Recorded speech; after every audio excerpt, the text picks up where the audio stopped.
नमस्कार, स्वागत है आपका। मैं हूं आपके साथ सपना दीपक मदेशिया। बुलेटिन का आगाज करेंगे राजस्थान के मुख्यमंत्री भजनलाल शर्मा से।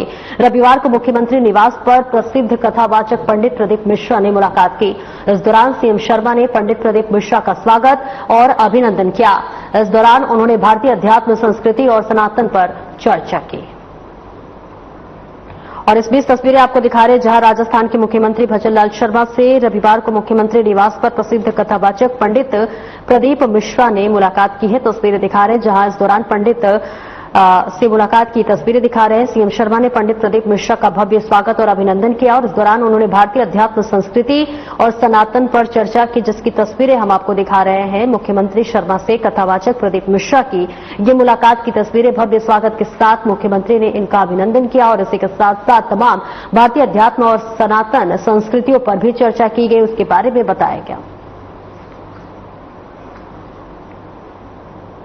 जोधपुर प्रवास के दौरान केंद्रीय संस्कृति और पर्यटन मंत्री गजेंद्र सिंह शेखावत ने पत्रकारों के साथ बातचीत की और इस बीच आपको बता दें कि अनौपचारिक बातचीत की गई है। इस दौरान मंत्री ने पहलगाम आतंकी हमले और उसके बाद पाकिस्तान में भय के माहौल से जुड़े सवाल पर कहा कि पाकिस्तान में भय होना भी चाहिए। उन्होंने कहा कि लगता है कि जब भारत ने उरी और पुलवामा के बाद सर्जिकल स्ट्राइक कर संदेश दिया था कि भारत की भूमि और बाहर से हमारे विरुद्ध चलने वाली गतिविधियों को बर्दाश्त नहीं करेंगे, उसके बाद पिछले 5-6 साल से कोई बड़ी आतंकवादी घटना नहीं हो पाई थी और अब फड़फड़ाते हुए एक बार फिर ऐसी कायराना हरकत की गई है।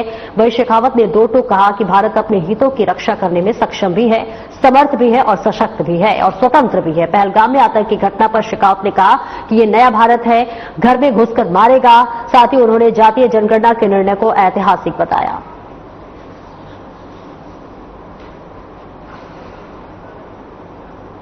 लेकिन निश्चित रूप से भय है और भय होना भी चाहिए। गोस्वामी तुलसीदास जी ने रामचरितमानस में लिखा है, भय बिन होए न प्रीत। और मुझे लगता है कि भारत ने जब उरी और पुलवामा के बाद में सर्जिकल और एयर स्ट्राइक करके जिस तरह का संदेश दिया था कि भारत की भूमि और भारत की धरती से बाहर भी हम किसी देश, किसी भी धरती पर भारत के विरुद्ध चलने वाली गतिविधि को बर्दाश्त नहीं करेंगे, ये नया भारत है, घर में घुस के मारेगा। जब ये संदेश दिया उसके बाद में लगभग पिछले 5-6 साल से कोई बड़ी आतंकवादी घटना नहीं हो पाई थी। लेकिन मुझे लगता है कि दिए ने अंत में फड़फड़ाते हुए एक बार फिर कहीं ऐसी कायराना हरकत की है। माकूल जवाब दिया जाएगा। माननीय प्रधानमंत्री जी इस बात का जो है खुले में इजहार कर चुके हैं। देश की सेनाएं उसके लिए पूरी तरह से तैयार है। लेकिन उससे भी बड़ा भारत ने जो ऐतिहासिक फैसला माननीय प्रधानमंत्री जी ने किया 1960 से लेकर के 60 के बाद 65 का युद्ध, 71 का युद्ध, कारगिल का युद्ध और ये छद्म युद्ध जो लगातार 71 के बाद से चल रहा था, उसके बावजूद भी हमने कभी इस सिंधु जल संधि की पवित्रता पर आंच नहीं आने दी। लेकिन माननीय प्रधानमंत्री जी का ये कथन कि अब समय आ गया है जब रक्त और पानी दोनों साथ नहीं बहेगा, और निश्चित रूप से आजादी के 75 साल बाद में इस अवसर पर हमको इस पर भी विचार करने की आवश्यकता है कि किस दबाव में क्यों करके भारत के हितों के साथ, भारत के किसानों के हितों के साथ, भारत के लोगों के हितों के साथ में हमेशा हमेशा के लिए समझौता करते हुए इस संधि को किया गया। अब जब भारत ने इस संधि को अबेयंस में रख दिया, उसको ठंडे बस्ते में डाल दिया देशी बोलचाल की भाषा में, तो निश्चित रूप से पाकिस्तान में बौखलाहट होना स्वाभाविक है, उनकी घबराहट होना स्वाभाविक है और ये घबराहट बनी रहे। मैं मानता हूं कि यही भारत के हित में होगा।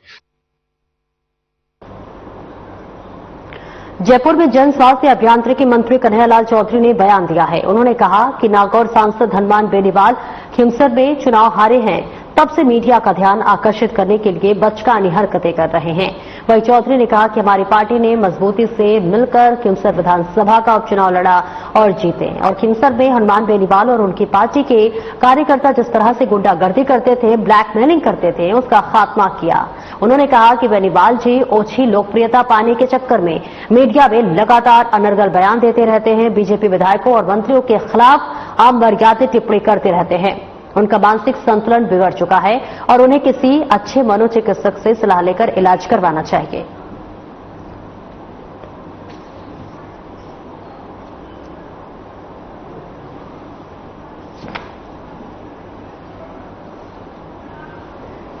चुनाव हारने के बाद में हनुमान बेनीवाल की जो हताशा है, उनकी मीडिया में किस तरह से ध्यान आकर्षित हो, वो सिर्फ एक बचपन में आपने एक कहानी पढ़ी होगी कि मैं भी वही खिलौना लूंगा दीना का लाल, इस तरह से आज वो अपना ध्यान आकर्षित करने के लिए ये हरकतें कर रहे हैं।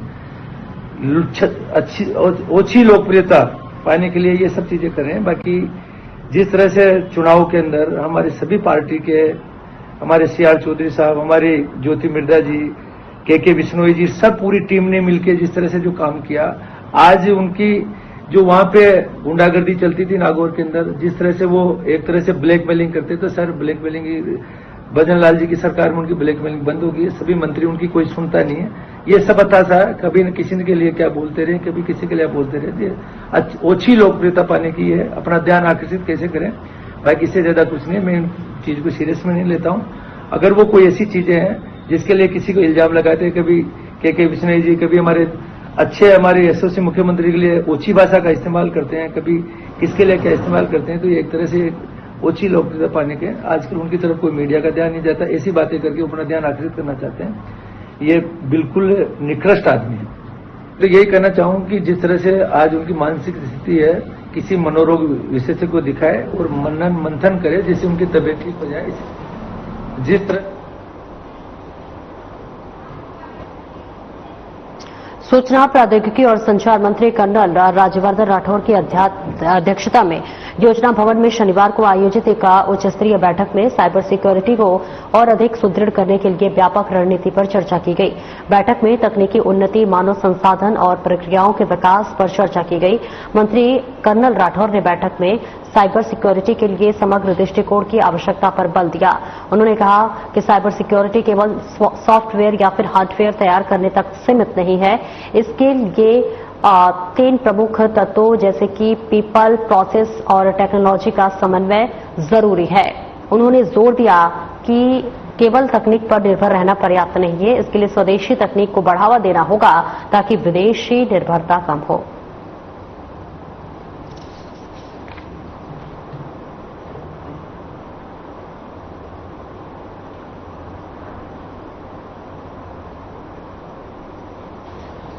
और देखिए इस बीच ये बड़ा बयान सामने आया है जहां सूचना प्रौद्योगिकी और संचार मंत्री कर्नल राज्यवर्धन राठौर की अध्यक्षता में रोजगार योजना भवन में शनिवार को आयोजित एक उच्च स्तरीय बैठक में साइबर सिक्योरिटी और अधिक सुदृढ़ करने के लिए व्यापक रणनीति पर चर्चा की गई और बैठक में तकनीकी उन्नति, मानव संसाधन और प्रक्रियाओं के विकास पर चर्चा की गई।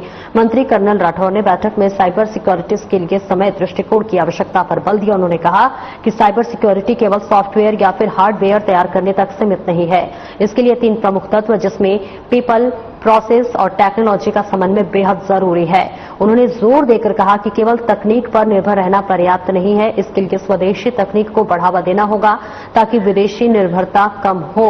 तो स्वदेशी चीजों पर बढ़ावा देने के लिए जो है संचार मंत्री कर्नल राज्यवर्धन राठौर की अध्यक्षता में ये जो है उच्च स्तरीय बैठक की गई जिसमें तमाम बातों का जिक्र किया गया। साइबर सिक्योरिटी के बारे में बताया गया कि किस तरह से ये हमारे लिए जरूरी है ताकि पीपल, प्रोसेस और टेक्नोलॉजी का समन्वय बेहद जरूरी है ताकि जो तकनीकी पर हमारा पर्याप्त निर्भर रहना बेहद जरूरी नहीं है। इसके लिए हमें स्वदेशी तकनीक को बढ़ावा देना होगा, उसे अपनाना होगा ताकि जो विदेश की चीजों पर निर्भरता हमारी बनी हुई है उसको कम किया जा सके, उस पर से निर्भरता हटाई जा सके। तो ये तस्वीरें आपको दिखा रहे हैं। साइबर सिक्योरिटी में सर्वश्रेष्ठ बनेगा राजस्थान, जिसको लेकर बैठक की गई है। मंत्री राज्यवर्धन राठौर की रणनीति पर चर्चा हुई है जहां स्वदेशी तकनीक को अपनाने के लिए बढ़ावा देने के लिए जोर देते हुए मंत्री राज्यवर्धन राठौर नजर आए। फलोदी क्षेत्र में जल संरक्षण की परंपरा पर उस समय गहरा संकट उत्पन्न हो गया जब राजीव गांधी लिफ्ट केनाल परियोजना के तहत L&T कंपनी की ओर से की गई अंडरग्राउंड पाइपलाइन बिछाने के कार्य के बाद तालाबों में बरसाती पानी की आवक ही रुक गई। ये मामला पहले ही बरसात में उजागर हो गया, तब जब तालाबों के पीछे का कैचमेंट एरिया पूरी तरह अवरुद्ध पाया गया। स्थानीय लोगों और पर्यावरण प्रेमियों में इसको लेकर भारी नाराजगी देखी जा रही है। उनका कहना है कि बरसात का पानी सदियों से फलोदी के तालाबों में एकत्र होकर न केवल जलस्तर बनाए रखने में सहायक रहा है बल्कि ये क्षेत्र की पारंपरिक जल संरचनाओं का आधार भी रहा है। ऐसे में L&T कंपनी की ओर से पाइपलाइन कार्य के दौरान कैचमेंट को बंद कर देना गंभीर लापरवाही है और इस मुद्दे को लेकर कई सामाजिक संगठनों और स्थानीय जनप्रतिनिधियों ने आवाज उठानी शुरू कर दी है और प्रशासन से जवाबदेही की मांग की है। यदि समय रहते समाधान नहीं निकाला गया तो ये न केवल फलोदी की पारंपरिक जल व्यवस्था को नुकसान पहुंचाएगा बल्कि आने वाले समय में क्षेत्र को गंभीर जल संकट की ओर भी धकेल सकता है।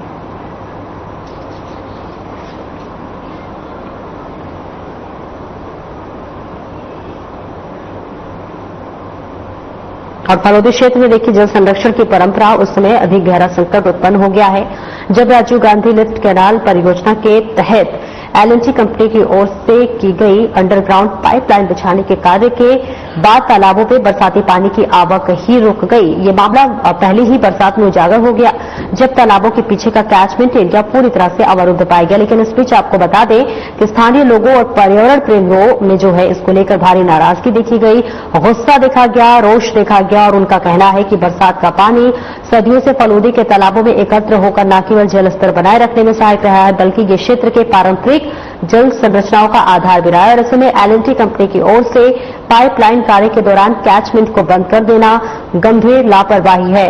इस मुद्दे को लेकर कई सामाजिक संगठनों और स्थानीय जन प्रतिनिधियों ने आवाज उठानी शुरू कर दी है और प्रशासन से जवाबदेही की मांग की है। यदि समय रहते समाधान नहीं निकाला गया तो ये न केवल फलोदी की पारंपरिक जल व्यवस्था को नुकसान पहुंचाएगा बल्कि आने वाले समय में क्षेत्र को गंभीर जल संकट की ओर भी धकेल सकता है। राजीव गांधी लिफ्ट कैनाल का तीसरे फेज का जो कार्य चल रहा है वो काम L&T कंपनी कर रही है। जब ये काम किया जा रहा था उस समय तालाब शिवसर और चिखलिया दोनों में पानी की आवक के लिए सड़क के नीचे से पाइप अंदर दिए हुए थे। खुदाई के दौरान वो पाइप टूट गए और वहां से पूरा वो अब तालाब में पानी की आवक वो पूरी अवरुद्ध हो चुकी है। कई बार उनको निवेदन कर चुके हैं, वो आश्वासन दे रहे हैं लेकिन अभी तक उन्होंने ये पाइप नहीं लगवाए। यहाँ पर बरसात में अब की बार क्या तालाब भरे जाएंगे? सरकार की योजना रहती है कि जल संचय के लिए, इसके लिए क्या कहना है? नहीं, जो सारा बरसात का पानी बह के तालाब में जा रहा था वो भी हमसे बाधित हो गया, वो पीछे के टोबे रहेगा, अंदर जाएगा नहीं। पिछली बार बरसात में भी बाधित हो गया था, उस समय कंपनी वालों ने थोड़ा प्रयास करके उस पानी को निकासी करके तालाब में डाल दिया था। उस बाद में उन्होंने कहा था कि हम पाइप यहाँ नहीं लगवा देंगे, लेकिन अभी तक 7-8 मीटर पाइप उन्होंने नहीं लगाए, पूरा पानी का। जोधपुर आईजी रेंज की साइक्लोनर टीम को तस्करी के 2 कुख्यात सरगनाओं को धर दबोचने में सफलता मिली है। इनमें बालोतरा जिले के गिड़ा निवासी हनुमान राम पुत्र जवाराम और जैसलमेर के फलसून निवासी जुक्ताराम उर्फ जीतू पुत्र भंवरलाल शामिल है।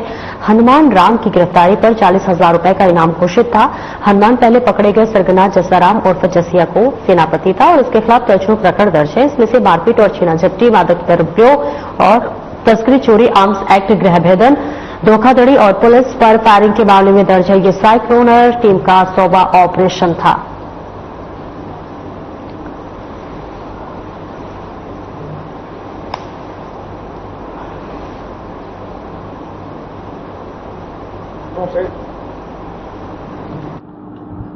नशे के महाकारोबार पर महादानव की कमर तोड़ती साइक्लोनर टीम की यह 100वीं उपलब्धि है। इस बार यह कहानी है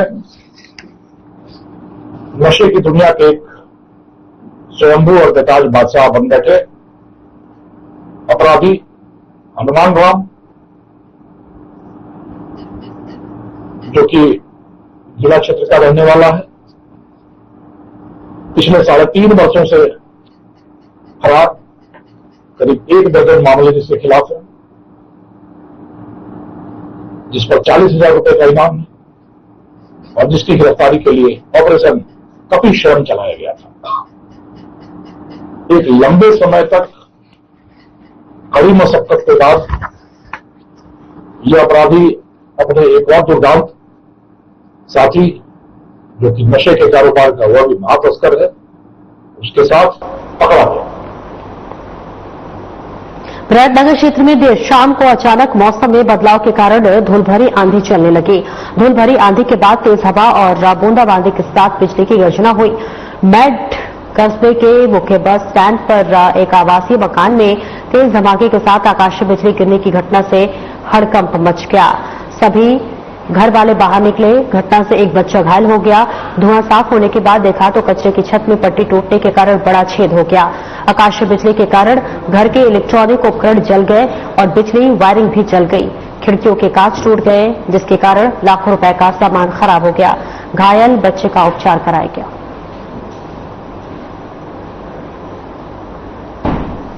और ये तस्वीरें आपको दिखा रहे हैं जहां विराटनगर क्षेत्र में देर शाम को अचानक मौसम में बदलाव के कारण धूलभरी आंधी चलने लगी।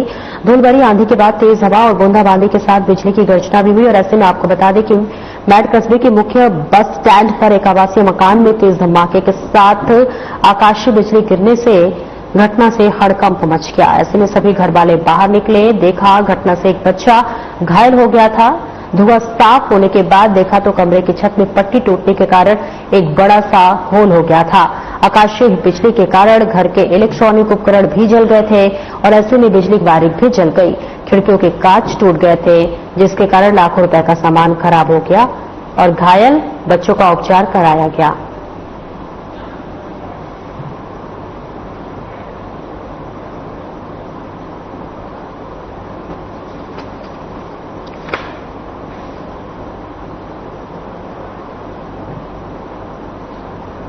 खबर हनुमानगढ़ से, जहां पर भिवानी पुलिस ने निनान गांव की रोही में 49 पेटी से भरे राजस्थान निर्मित देसी शराब के 2352 पौवे और बोलेरो कैंपर जीप सहित एक व्यक्ति को गिरफ्तार किया है।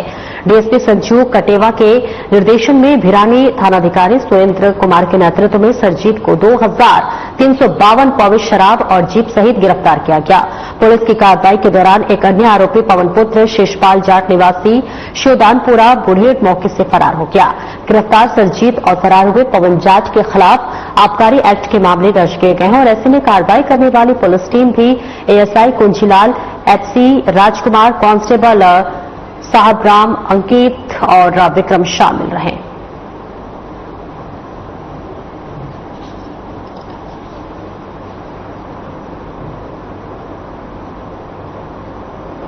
जोधपुर के कोड़ी भक्तासनी थाने में इंडियन प्रीमियर लीग के मुंबई इंडियंस के क्रिकेटर रहे शिवालिक शर्मा के खिलाफ दुष्कर्म का मामला दर्ज हुआ है। मामला दर्ज हुए काफी समय हो गया।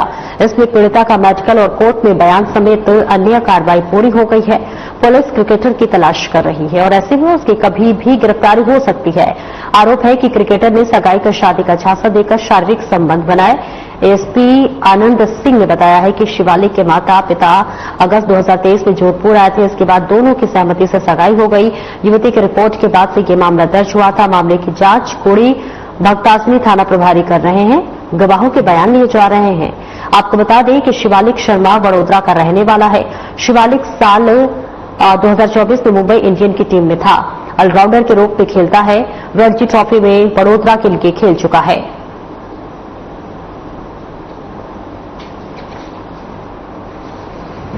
मैं शिवालिक शर्मा से इंस्टाग्राम पे मिली थी और वहां से हमारी दोस्ती हुई थी और उसके बाद फिर उसने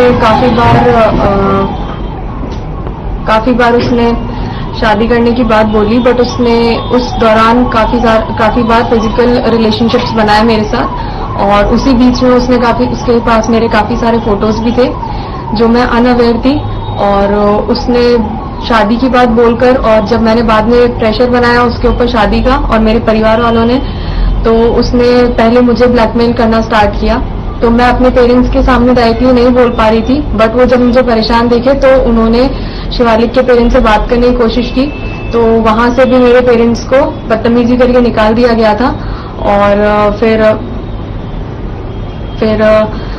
काफी ज्यादा प्रेशर बनाने के बाद फिर उसने ये बोला कि उसके पेरेंट्स ने ये बोला कि अब तो उसका सिलेक्शन हो चुका है, अब तो उसके पास और सारी लड़कियां हैं और ज्यादा दहेज आ सकता है उसके पास। बट फिर जब मैंने और मेरी फैमिली ने और ज्यादा बोलने की कोशिश करी तो उन लोगों ने साफ मना कर दिया कि ये शादी नहीं हो सकती है। बलतासी थाना क्षेत्र में एक घटना और मुकदमा दर्ज हुआ था।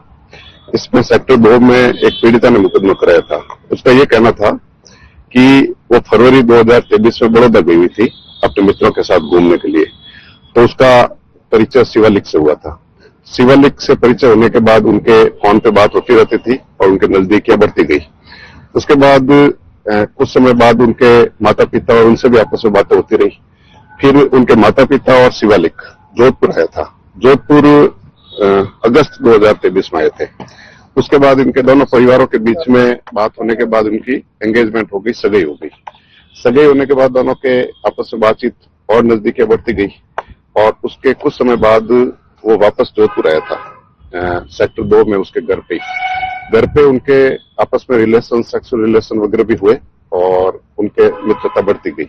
उसके बाद फिर वो कुछ समय बाद बताती है कि मेहंदीपुर, बालाजी, जयपुर, उज्जैन वगैरह घूमने गई थी उसके साथ। और जून 24 में वापस वो गई थी घूमने के लिए और अगस्त 24 में ये वापस उसने बुलाया था शिवालिक ने बड़ौदा। जब ये वहां गई तब उसके माता पिता और उन्होंने कहा कि अब ये सगाई वगैरह नहीं रहेगी और ये चूंकि क्रिकेट खिलाड़ी है और इसके खूब दूसरे एंगेजमेंट आते हैं, इस तरह के आरोप लगा के ये प्रकरण दर्ज हुआ था। इसमें अनुसंधान SHO पूरी बर्खास्त कर रहे हैं।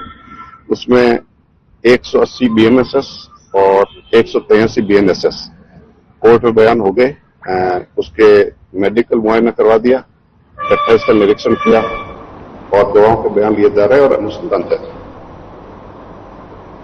राजस्थान विधानसभा अध्यक्ष वासुदेव देवनानी ने ठाणे में आयोजित सुनहरी सिंह 2.0 समारोह में मुख्य अतिथि के रूप में कहा कि सिंधी समाज ने भारत के स्वतंत्रता संग्राम और विकास में अभूतपूर्व योगदान दिया है।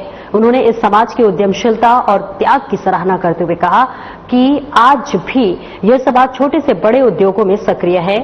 देवनानी ने सिंधी संस्कृति और परंपराओं को उजागर करने वाले इस कार्यक्रम की सराहना की, जिसमें सिंध के इतिहास, संस्कृति और महान विभूतियों को प्रदर्शित किया गया। इस दौरान उन्होंने समाज की 3 शख्सियतों को सम्मानित किया और भगवान वरुण देव की महाआरती में भाग लिया। इस भव्य आयोजन में सिंधी संस्कृति, व्यंजन, हस्तशिल्प और सांस्कृतिक कार्यक्रमों का सजीव चित्रण किया गया। Federation of association of Sindhis के अध्यक्ष राजू खेतावानी ने आयोजन के बारे में जानकारी दी।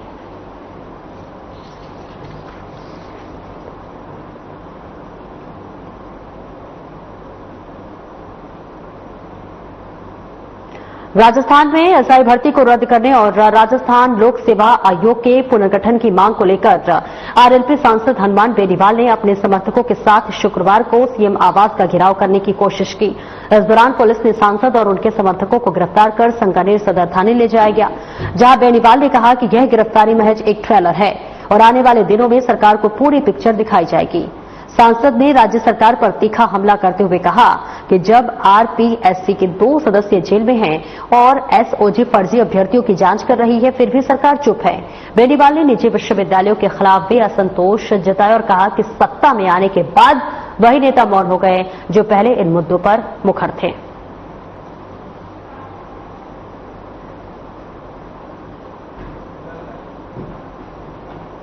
शनिवार को बगरू विधायक डॉक्टर कैलाश वर्मा और जयपुर सांसद मंजू शर्मा ने बगरू विधानसभा क्षेत्र के शहरी वार्ड 122 और 124 में करीब 4 करोड़ रुपए की लागत से बनने वाली सड़कों के निर्माण कार्यों का शिलान्यास किया।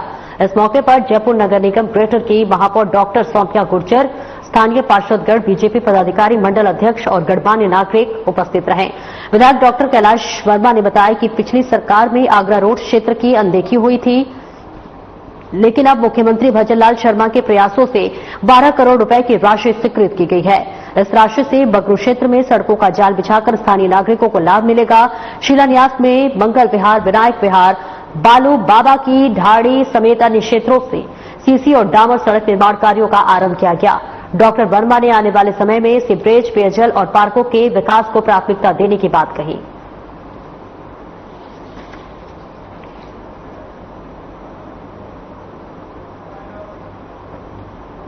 फिलहाल इस बुलेटिन में इतना ही। नमस्कार।